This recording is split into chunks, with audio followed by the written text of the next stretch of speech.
मित्रांनो, कलोपासकच्या या भागात आपलं स्वागत आहे।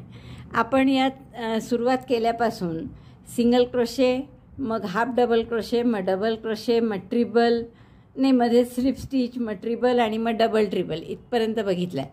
आता इथे आपल्याला एक्सटेंडेड डबल क्रोशे म्हणजे डबल क्रोशेच असतो, तो खांबच असतो, फक्त करायची पद्धत थोडी वेगळी।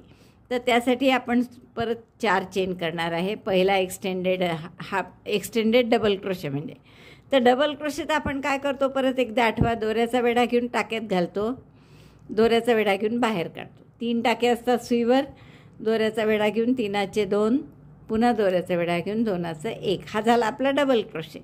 पण आता एक्सटेंडेड म्हणजे काहीतरी वाढवलं असेल ना नक्की, तर काय वाढवलेलं आहे पहा।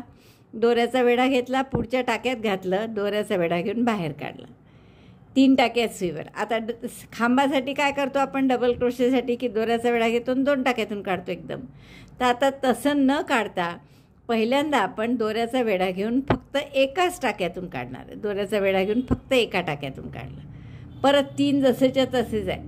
मग दोऱ्याचा वेढा घेऊन 2 टाक्यातून आणि पुन्हा दोऱ्याचा वेढा घेऊन 2 टाक्यातून, म्हणजे हा डबल क्रोशेपेक्षा थोडा मोठा येतो टाका। परत एकदा पहा, दोऱ्याचा वेढा घेतला, पुढच्या टाक्यात घातलं, दोऱ्याचा वेढा घेऊन बाहेर काढला, डबल क्रोशेसारखी सुरुवात। पुढे काय करायचं, दोऱ्याचा वेढा घेऊन फक्त एका टाक्यातून काढायचा, हाच बदल आहे। डबल क्रोशेमध्ये आपण 2 टाक्यातून काढतो किंवा खांबात, तर हा वाढवलेला खांब आहे, त्यामुळे पहिले एकाच टाक्यातून, दोऱ्याचा वेढा घेऊन पुढे 2 टाक्यातून आणि मग परत दोऱ्याचा वेढा घेऊन 2 टाक्यातून। तर हा झाला एक्सटेंडेड डबल क्रोशे। परत एकदा पहा, डबल क्रोशे आहे म्हणून एकच वेढा घेतला, एक्सटेंडेड जरी असला तरी आहे तो डबल क्रोशेस, त्यामुळे एकच वेढा घ्यायचा। 3 टाके आहेत, दोऱ्याचा वेढा घेऊन आत घातलं, बाहेर काढलं, तर 3 टाके झाले। दोऱ्याचा वेढा घेऊन एकाच टाक्यातून काढलं पहिले, मग दोऱ्याचा वेढा घेऊन 2 टाक्यातून आणि मग पुन्हा दोऱ्याचा वेढा घेऊन 2 टाक्यातून। तर असे हे सगळे एक्सटेंडेड डबल क्रोशे झाले।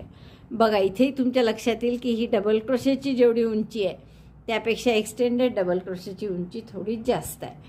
तर यामुळे आपल्याला हे एक्सटेंडेड डबल क्रोशे म्हणजे डबल क्रोशे आणि ट्रिबल याच्यामधली हाईट असते त्याची, तर हे आपल्याला पानं वगैरे करण्यासाठी खूप उपयोगी पडतो। व्हिडिओ बघितल्याबद्दल धन्यवाद, थँक्यू।